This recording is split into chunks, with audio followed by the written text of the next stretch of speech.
여러분 안녕하십니까. 지느러미 휴먼연구소 소장 김한수입니다. 앤톤 피셔라고 하는 의미 있는 영화를 통해서 트라우마라고 하는 주제, 그리고 또 힐링이라고 하는 주제, 이 영화에 어떻게 표현이 되는가, 그거를 얘기하고 있습니다. 이게 넓은 주제, 트라우마, 힐링, 이런 건 이제 굉장히 크고 넓은 주제죠. 그래서 이거를 통틀어서 말하기는 굉장히 어렵고요.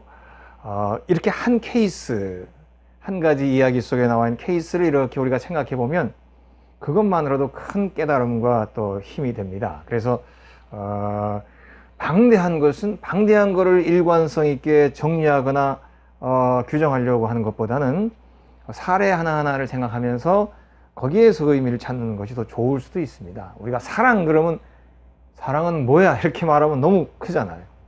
그런데 어떠한 사랑의 케이스를 이렇게 그 아름다운 얘기를 나누면 그게 사랑이구나 이렇게 느끼는 거죠. 그런 것처럼 이제 트라우마나 힐링은 너무나 방대하고 또 사람마다 각자 얘기하는 게 다르고 또 이렇게 규정하기도 아직 어렵습니다. 근데 이렇게 앤톤 피셔라고 하는 실존 인물의 그 수기, 그리고 그 사람의 이야기를 소재로 해서 영화를 만들었다 이제 하는 그 영화 하나를 이렇게 보면서 생각하면 우리들에게도 이제 많은 도움과 깨달음이 이제 올 것이라 그렇게 생각합니다. 먼저 시작에 이제 나왔던 장면들, 그 영상들 이제 보셨죠? 앞에서도 반복을 했습니다만은 그 어린 나이에 이렇게 맞는 장면, 그리고 그 어린 아이를 차별하는 장면, 그리고 그 어린아이를 성폭행하는 장면, 이런 거 너무 참 가슴이 아픕니다. 그리고 이제 나중에 보면은 이제 또 그 어린아이가 유일하게 자기를 잘 알고 있는, 자기를 잘 대해주는 친구 한 사람, 제시가 있었는데 그 제시도 죽게 됩니다. 이런 복합적인 어려움을 겪으면서 앤톤의 마음은 너무나 힘들고 어려운 상처로 가득 차 있는 것입니다. 자, 그래서 이제 어쨌든 이제 제가 이 앤톤 피셔에 대한, 저는 이제 이렇게 강좌를 준비한다면 이미 책을 한 권 이제 다 쓰고 나서 강좌를 시작하는 것입니다. 그래서 이제 이미 책은 제가 다 썼는데, 이제 이 앤톤 피셔에 대한 책을 쭉 쓰면서 이제 학술적인 논문들을 한번 검색을 해봤어요.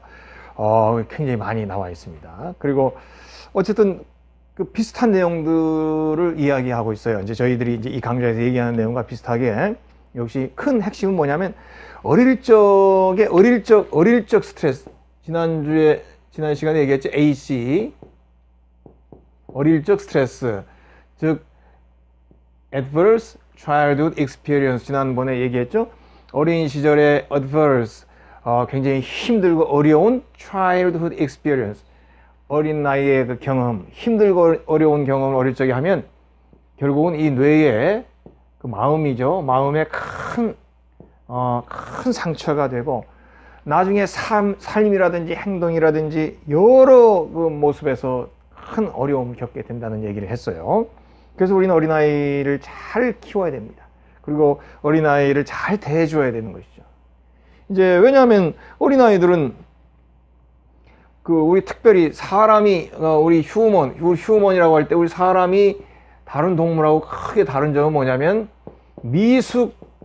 미숙아로 태어난다는 점입니다. 특히 뇌가 완성되지 않은 상태로, 어린아이는 머리가 물렁물렁하잖아요. 그거는 아직 어린아이의 뇌가 왜냐하면 우리 휴먼은 굉장히 뇌가 크기 때문에 뇌가 다 커서 나오기엔 너무 힘든 것입니다. 그래서 미숙아로 뇌가 적은 상태에서 태어나서 처음에는 뇌는 기본적인 뇌를 갖고 태어나는 것이죠. 이거 우리 소위 파충류의 뇌라고 이제 이렇게 말하는 사람들도 있습니다. 그건 기본적인 생존, 먹고 마시고 이런 도망가고 이런 기본적인 뇌, 이제 이런 이만한 뇌를 가지고 있다. 이게 이제 파충류의 뇌인 것입니다. 파충류 수준의 그런 뇌. 그런데 성장하면서 여기에 이제 조금 더 뇌가 커지면서 이쪽이 이제 우리가 생각하는 전두엽이라든지 이런 생각하는 거, 여러 가지 사고에 관한 거 또는 논리적인 이런 부분들이 이제 점점 더 성장하게 되는 것이죠. 그런데 이제 사람은 어려서 이렇게 이제 점점 성장하니까 이 성장 이것이 바로 이제 과정 아니겠습니까? 어떤 기간, 과정.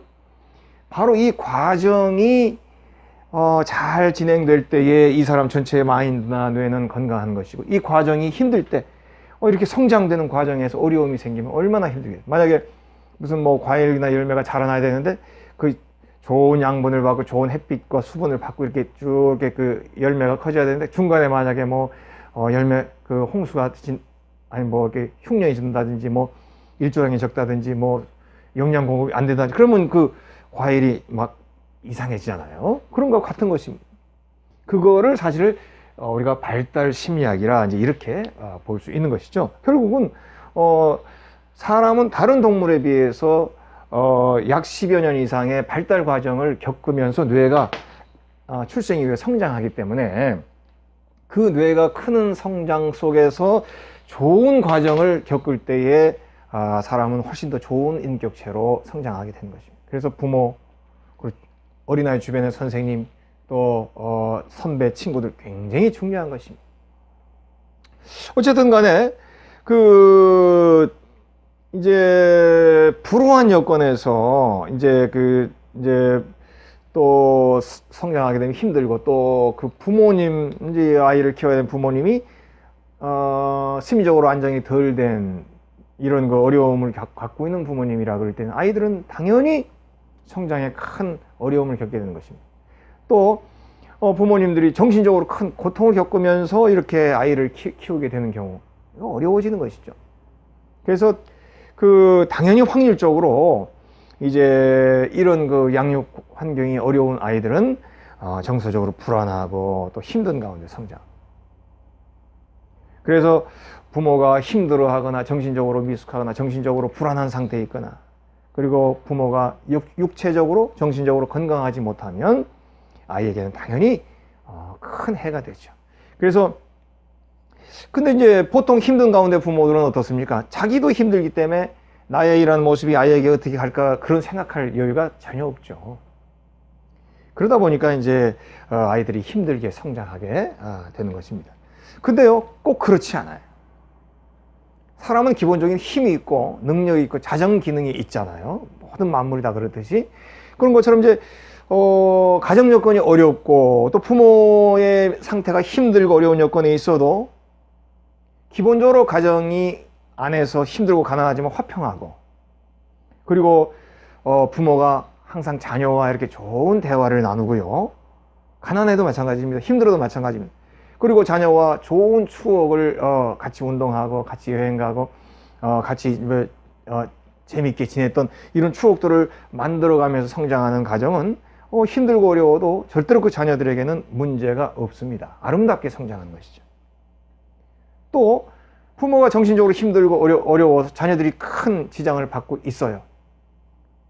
그런데 이러면서도 아주 깜짝 놀랄 만하게 좋은 인성을 가지고 있는 그런 사람들도 많습니다.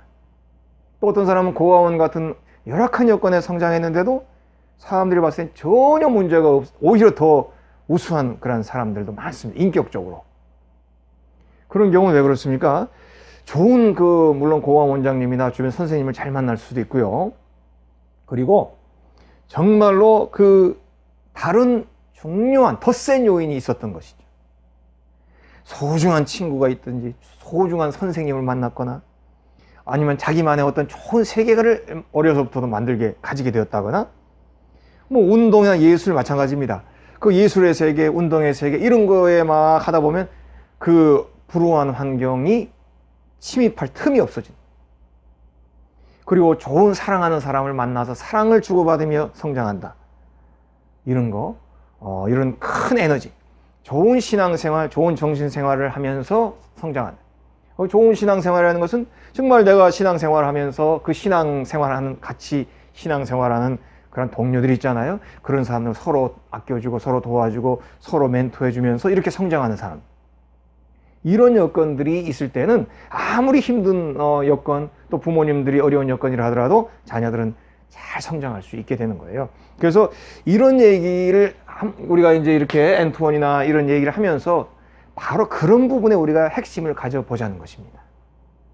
그래서 주변에 어린아이가 있으면 그렇게 관심을 가져준다든지, 또 내가 이제 가정을 이루어야 될 단계라면 그 어린아이를 키울 수 있는 그런 좋은 가정을 이미 만드는 그 여건에 많은 관심을 갖고 있어야 된다든지, 또 부모 되는 사람들이 마음이 건강해야 된다, 이런 부분을 우리가 미리미리 생각하고 또는 또 도움을 주자는 그런 취지가 또 이 강좌에 또 들어가 있는 것이죠. 어쨌든 이제 정말로 사람은 태어나는 과정 속에서 점점 성장할 때 이 성숙으로 갈 때에 좋은 일들을 겪을 때 잘 성숙하게 되는, 이건 당연한 일 아니겠습니까?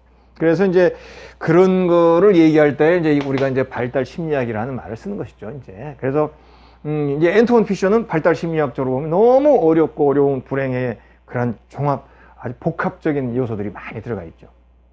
우선 이 발달 심리학이라는 얘기를 한번 간단하게 한번 다 아는 얘기지만 한번 좀 다르게 한번 얘기를 해보겠어요. 자, 여기 이제 그림 나온 걸 한번 보시면 발달 심리학을 중요한 주제를 두 가지를 볼 수 있겠다. 이제 제가 지정한 것입니다. 뭐냐면 하나는 태어나게 되면서 과정, 금방 얘기했잖아요. 이런 여러 사람 태어나면서부터 어린아이, 성인, 노년 이렇게 죽을 때까지 성장하고 그 나이에 해당하는 발달 단계를 거치게 되는 거죠.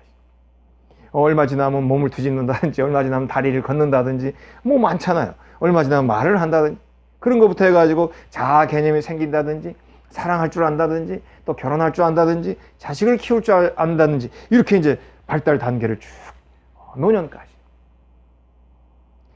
그런 발달의 과정 속에서 무난하게 그 과정을 잘 수행하게 되면 좋은 인격체가 되는 것이고, 거기에 에러가 생기거나 어려움들을 겪게 되면 약간의 어려운 문제들이 생겨나게 되는 당연한 것 아니겠습니까? 그 다른 하나의 발달 주제는 저는 이거라고 보는 거예요. 특히 어린 시절 처한 환경이나 교육, 또 우리가 지난번에 얘기했지만 그 주변 여건, 사회적인 여건, 이런 것들이 한 사람의 인격이 형성되는 데 굉장히 중요해요. 무엇보다도 그 어린 아이가 성장할 때 주변에서 그 아이를 키우는 부모나 양육하는 사람, 케어기버라고 그랬죠. 양육하는 사람의 그 가치관, 그 모습, 이런 것이 굉장히 중요하죠. 거기에 따라서 자라나는 사람도 인격이나 가치관이나 성격에 큰 영향을 이제 받게 돼요. 이런 부분들을 우리가 중요하게 생각하면서 내가 자녀를 키울 때 그렇게 해야 될 것이고, 또 내가 어린아이들을 대할 때 그렇게 돼야 될 것이고, 또 가정을 이루기 전에는 항상 이런 부분에 대한 관심을 갖고 있어야 되겠다는 얘기를 이제 우리가 같이 하는 것입니다. 자, 그래서 이제 한 사람이 이제 결국 이제 소중한 인격체로 성장하게 되는 과정에 조금이라도 더 좋은 여건을 제공할 수 있다면 그 부분에 노력을 해야 되는 겁니다. 그리고 이제 우리가 주로 선진국일수록 특별히 이제 서양과 동양을 이렇게 나눈다 치면 서양 쪽에서는 어린아이에 대한 배려가 더 크죠. 서양에 가보면 미국이나 캐나다나 영국 이런 데 가보면 어린아이와 동반할 때 훨씬 대우를 받습니다. 어디 스케이트장을 간다거나 풀장을 간다고 할 때도 패밀리가 세트로 가면 가격이 더 쌀 수도 있고요. 어린아이가 이렇게 있으면 모든 부분에서 우대를 받습니다. 아이를 더 소중하게 대하죠. 이걸 동양에서는 어른들을 더 소중하게 대하잖아요. 그것도 소중하고 중요한 의미이지만 어른들을 대할 때, 어른들을 중시할 때 권위라든지 대우받으려고만 중시한 이런 거는 잘못된 것이죠. 어른들은 또 살만한 삶을 살았기 때문에 존중받아야 되고, 우리 젊은 사람들이나 또 미래 세대들이 그 어른들을 존경하고 또 잘 대해야 되는 건 맞지만, 어린아이에 대한 관심과 그 지원은 정말로 모든 사람이 다 해야 되는 것이고, 좀 나라가 좀 발전하면 국가 차원에서 이루어져요. 우리나라도 이제 조금씩 하잖아요. 이제 어린아이 더 대우가 좋아지고, 또 자녀가 셋이면 더 대우도 좋아지고, 이게 선진국이 가야 할 길인 것이죠. 그래서 이 강좌에서 늘 얘기했지만 이제 케어기버, 양육자, 그 어린아이가 이제 막 뇌가 성장하는 이 과정 속에서 그 어린아이를 기르는 그 양육자, 부모 또는 그 주변에 그 양육하는 사람, 이런 사람의 역할이 아주 중요하고 정말로 막중하다. 그래서 그 양육자가 얼마나 중요한지 다시 한번 우리 그림에 있는 이야기를 한번 읽어보겠습니다.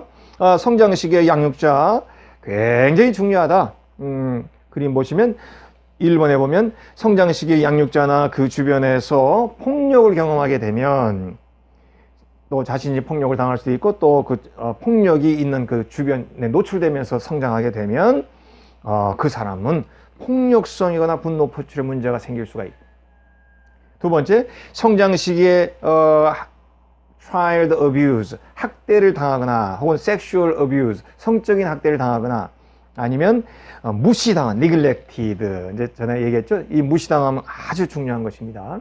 아이가 뭔가를 표시하고 해줘, 배고파, 먹고 싶어, 뭐 해줘 할 때 이것이 다 무시돼 버리면 아이는 뭐라고 되어 있습니까?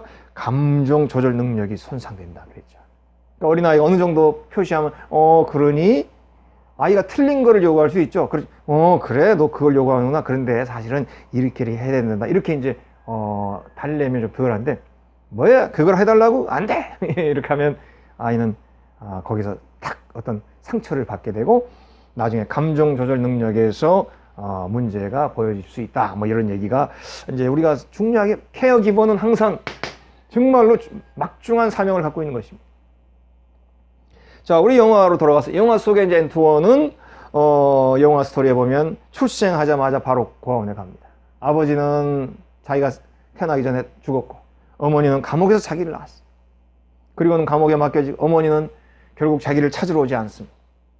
그래서 고아원에서 있다가 양부모에게 갔는데 그걸 이제 영어로는 foster라고 돼 있더라고요. foster인가? 제가 스펠을 잘 모르겠어요. 양육 가정, 그러니까 이제 그 입양 양육 가정, 이런 양육 가정을 만나 가지고 이제 거기에서 이제 생활하게 되는데, 이거 뭐 테이트라고 하는 목사 부부예요. 자, 테이트 부부. 근데 좀 그 사입이 흑인 목사입니다. 근데 이분들에게 엄청난 정말 숨겨진 비밀들. 근데 그런 건 아니고 이제 자기들도 모르게 이렇게 그 몸에 배에 있는 거죠. 그런 엄청난 모습, 엄청난 부정적인 여건들이 있었던 것이죠. 이 사람들은 남부 출신의 흑인들이었어요. 자, 미국의 남부 그러면 이제 노예가 많이 있었던, 노예제가 성행했던 곳이죠. 그래서 노예 해방 이후에도 상당 기간 노예제가 성행되었던 것이고, 노예라고 하는 것은 정말 그 말도 안 되는 그런 일들을 겪어야 되잖아요. 그리고 백인들이 왜 노예를 함부로 할 수 있냐면 일부러 자기 마인드 컨트롤 합니다. 이 노예는, 흑인들은 우리하고는 급이 다르다. 사람의 형상은 하고 있으나 정신적으로나 이런 것들 우리하고는 정상 인간이 아니다. 그래서 동물처럼 대하는 것입니다. 그리고 어린아이처럼 이렇게 지능이 낮은 것으로 생각하고는 어린아이처럼 이렇게 대한다든지 함부로 마음대로 한다, 이런 일들이 이제 남부노예가 당하게 되죠. 바로 그러니까 이제 이런 그 어려움과 책직, 그 다음에 무시당함, 이런 폭력을 당하면서 성장하게 되면서 이들에게 트라우마가 생기는 것이죠. 큰 상처가. 근데 이 트라우마의 상처가 대를 넘어가면서도 물려지고 유지가 되는 건 무서운 얘기입니다. 이미 이건 학적으로 나와 있는 거기 때문에 이런 거를 너무 거부할 수는 이제 없는 시대가 된 거예요. 이것이 바로 집단, 이제 우리가 이제 collective unconsciousness라고도 합니다. 이건 융의 용어인데 collective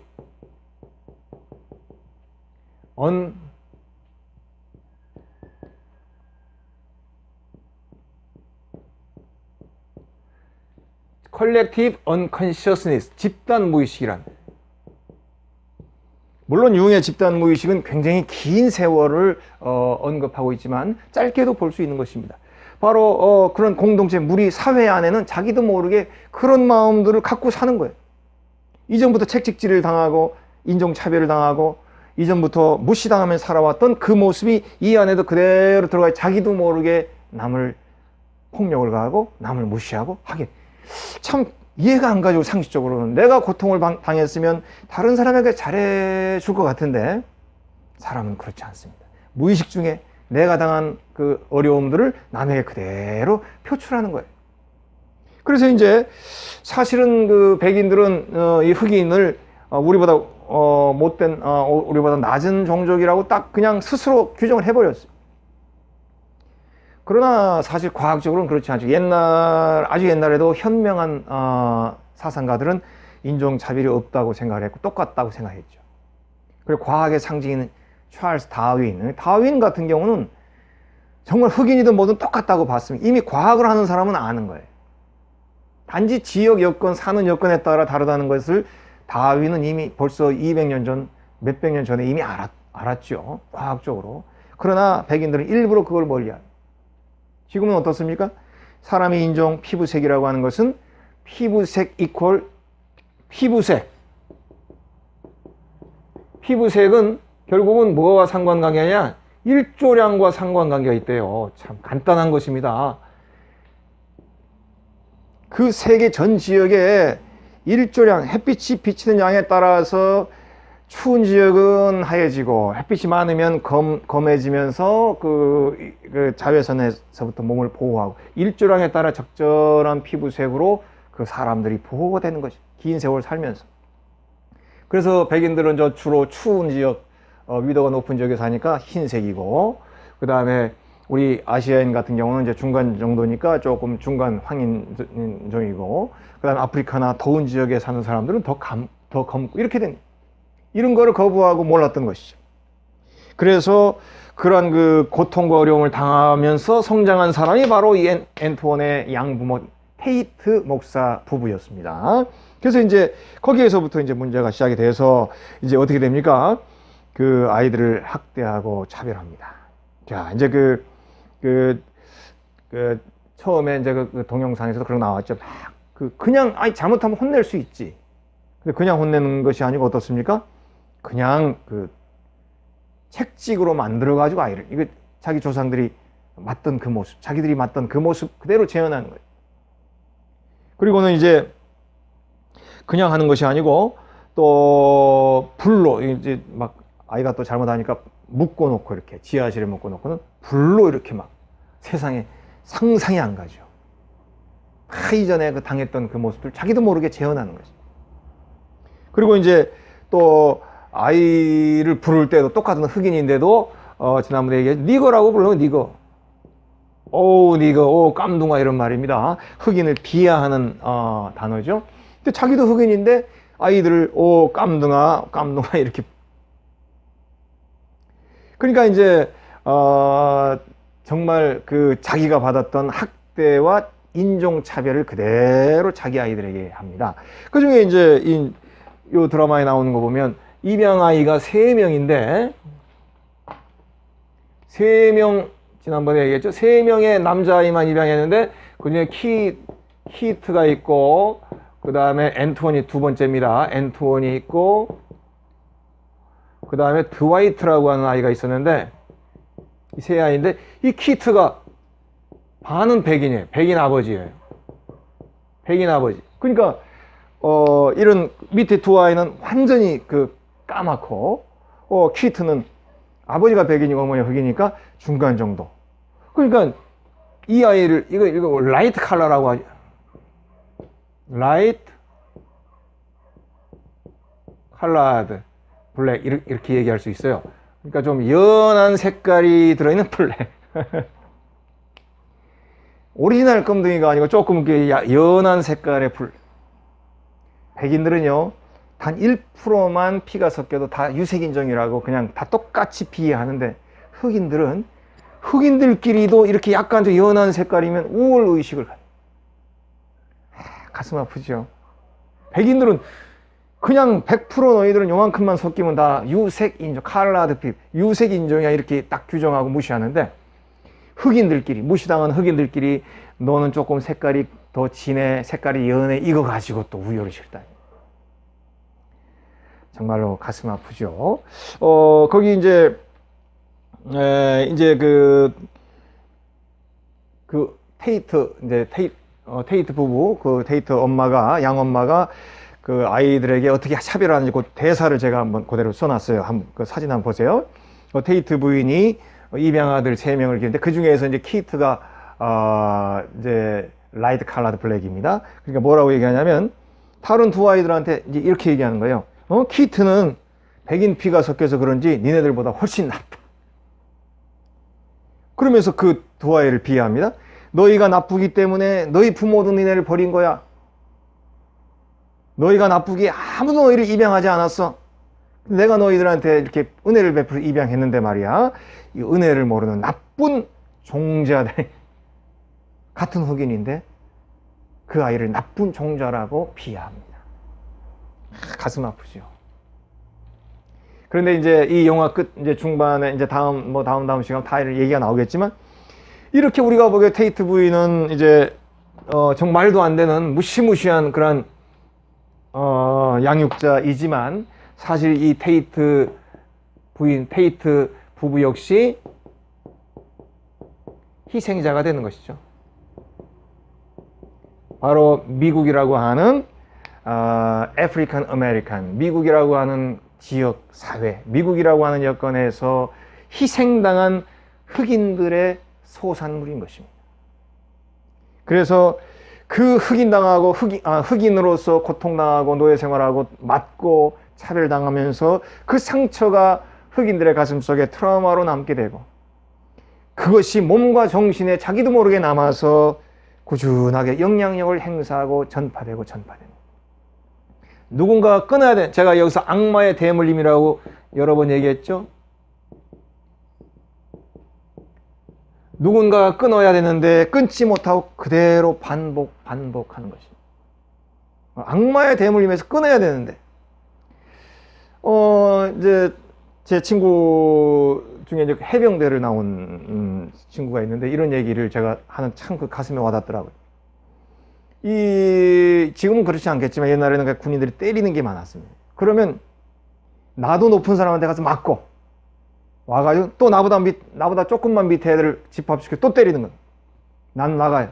그럼 그 맞은 아이들이 또 이제 그 중에 제일 또 높은 애가 남아 자기 밑에 애들 다 때려. 또 나가요. 제일 쫄병은 엄청나게 맞아야 돼요. 그런데 이제 제 친구가 제일 쫄병이니까 끝까지 맞아야 되는데 자기 한 칸 앞에 사람이요. 자기도 이제 때리고 나가야 되는 타임인데 담배를 하나씩 나눠주더래요. 담배 피우면 별로 몸에 안 좋지만 그때는 정말 뭔가 분위기가 다르죠? 담배를 하나씩 딱 피더니 힘들지 우리 잘 참자 그러더래요. 뭡니까? 악마의 대물림을 그 사람이 끊은 거죠. 자기도 비록 낮은 신분이지만 누군가가 이렇게 악마의 대물림을 끊어줘야 되는데 그러려면 의식이 있어야 되고 깨달음이 있어야 되겠죠. 그런 누군가가 이 대물림을 끊는다면 크게 끊어줄 수 있는 것이고 계속 연결되어 온 걸. 그런데 부족하다 보니까 자기도 모르게 계속 받았던 학대와 그 고통이 대물림되고 그래서 그것이 바로 슬레이브 코뮤니티, 바로 이 영화에 등장하는 저서이기도 하고요. 또 뉘앙스이기도 합니다. 이 원래 이제 1차 의미는 이제 이 흑인들의 역사를 흑인 공동체 역사를 얘기한 거, 흑인 공동체 이런 뜻이고요. 사실 이 안에 숨어 있는 의미는 뭡니까? 노예 의식 대물림 이런 것이 되는 것이죠. 요거는 이제 숨겨져 있는 의미인 것입니다. 겉으로는 이제 흑인 공동체, 그렇지만 두 번째는 뭡니까? 노예 의식을 정리하고 탈피하지 못하고 시대는 바뀌어요. 계속 자기도 모르게 악마의 대물림을 하는 그런 슬레이브 커뮤니티 이런 것들이 나옵니다. 그러니까 뭡니까? 자기도 고통을 당하고는 자기도 며느리 때 시어머니의 고통을 당하고는 자기도 또 시어머니가 되면 며느리를 힘들게 하고 이런 어느 누군가가 시어머니가 될 때 며느리를 해방시켜주고 며느리를 자상하게 대할 때에 이 악마의 대물림이 없어지지 않겠어요? 물론 요즘은 뭐 시대가 바뀌었지만 그런 이야기를 사실 이 영화에서는 우리가 우리에게 제시해주고 우리가 그런 것들을 이제 생각하면서 우리를 돌아볼 수 있어야 되겠죠. 어쨌든 이제 앤투어는 이런 그 혹독한 그 양육 부모한테 정말로 이제 말도 안 되는 일들을 겪으면서 또 거기에 또 성적인 그 폭행까지 당하죠. 그러면서 이제 앤투어의 마음은 어린아이의 마음이 정말로 힘들어진 거예요. 자, 그러면 어쨌든 엔토는 너무나 복합적인 어려움, 지난번에 얘기한 ACE라고 그랬죠? 그 어릴 적에 당하는 큰 트라우마, 큰 어려움의 일들을 적어도 뭐 4가지, 5가지 이상을 이제 당하게 되는 것입니다. 자, 이제 우리 그림으로 그 내용을 확인해 보겠습니다. 엔토원에게 어떠한 고통들이 이렇게 있는가? 이제 여기 보면 이제 무시당함, 이거 아주 중요합니다. neglected, 무시당하는. 금방 얘기했죠? 아이는 항상 이렇게 의사표시를 합니다. 배고파요, 볼일 봤어요, 추워요, 뭐뭐 하고 싶어요. 이럴 때 아이의 의사가 무시당하는. 이럴 때 아이는 정서적으로 피폐되는 것입니다. 이후에 남도 무시하게 되는 것이죠. 그 다음에 이제 신체적인 학대, physical abuse. 이건 뭐 당연히 이런 신체적이나 성적인 학대는 그 정신을 망가뜨려 버립니다. 그리고 이제 그뿐 아니라 감정적인 학대 혹은 심리적인 학대. 그래서 이런 거는 의도적으로, 보통 집안에서 이 정도까지는 안 갑니다. 보통 뭐 때리고 하는 거, 무시당한 거 해도 감정적인 이런 거는 이건 의식이 있어야 되는 거거든요. 그런, 아무리 이제 부족해도 부모들이 거기까지 잘 안 하는데, 엔토원에게는 이런, 테이트 부부의 그러한 그 정신적인 부족함으로 인해서 엔토원에게는 이런 일까지, 감정적이고 심리적인 학대까지도 당하게 되는 그런 큰 어려움을 이제 엔토원은 발달 심리학적인 과정에 이제 뇌가 성장해서 어른이 되어야 되는 과정에 그 모든 어려움, 고통스러운 일들을 겪게 되는 것이죠.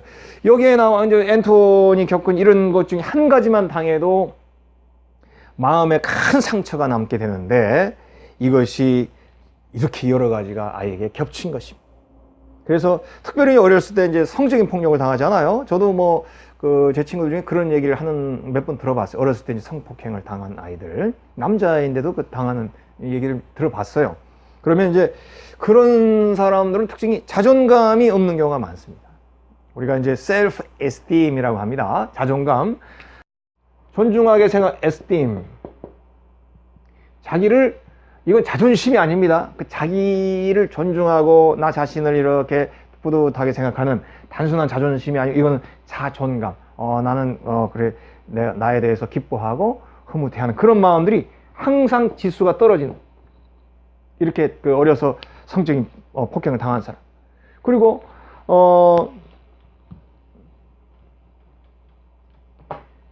비슷한 말인데 worthless. 그 worthless라는 말은 그 중요하지 않은, 그 가치가 없는 그런 뜻이거든요. 자존감하고도 비슷하지만 그 내가 가치가 없다는 생각들을 갖게 된 경우가 많아요. 우리 어린아이를 이제 저희들은 교회에서 어린아이나 이렇게 가족이나 이렇게 3대를 보기도 하고 이러는데 비슷합니다. 부모가 이렇게 자존감이 높으면 자녀들도 이렇게 자존감이 높아 보이고 그래요. 근데 이제 그 어린아이인데 자존감이 이렇게 딱 돼 있는 아이들, 또 이렇게 내가 가치 있는 존재라는 것을 아는 아이들을 하고 그렇지 않은 아이들 표시가 확 납니다. 그리고 이제 이런 그 고통이나 또는 학대에 노출된 경우는 아무래도 이제 왜곡된 생각, 또 비이성적인 생각, 이거 우리 어브노멀이라고 하죠. 혹은 트위스티드. 이거 뭡니까? 비정상적인, 그죠? 비정상적인. 그리고 트위스트는 왜곡된, 이런 말이죠. 꼬인, 잘못된 생각들. 그 다음에 반이성적인. 그러니까 우리 이성과 좀 반대적인, 항상 얘기하는 거 너무 비이성적인 생각들을 많이 하고 그런 얘기를 막 강조하는 경우가 있죠.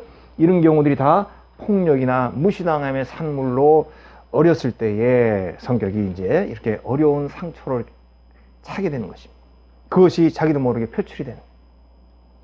자, 그러면 이제 우리가 이제 그 엔토원의 이제 어려움에 대한 얘기를 이제 나눠봤습니다. 이제 발달 심리학적으로 볼 때 이렇게 큰 어려움들이 많이 있었다. 특별히 neglected, 무시당하고, 그리고 자기의 가치에 대한 자존감에 대한 생각들이 약해지고, 내가 중요한 존재라는 생각을 하지 못하게 되죠.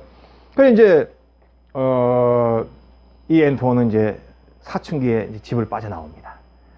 잘 빠져나왔죠. 그렇지만 고통을 겪으면서 갈 데가 없으니까 이제 해군에 입대하게 되는데, 그 해군에서도 이제 결국은 이 문제가 공동체 생활하면서 드러나게 되잖아요. 그 부분에 대한 영상을 잠깐 보고 그렇게 하고 얘기를 해보도록 하겠습니다.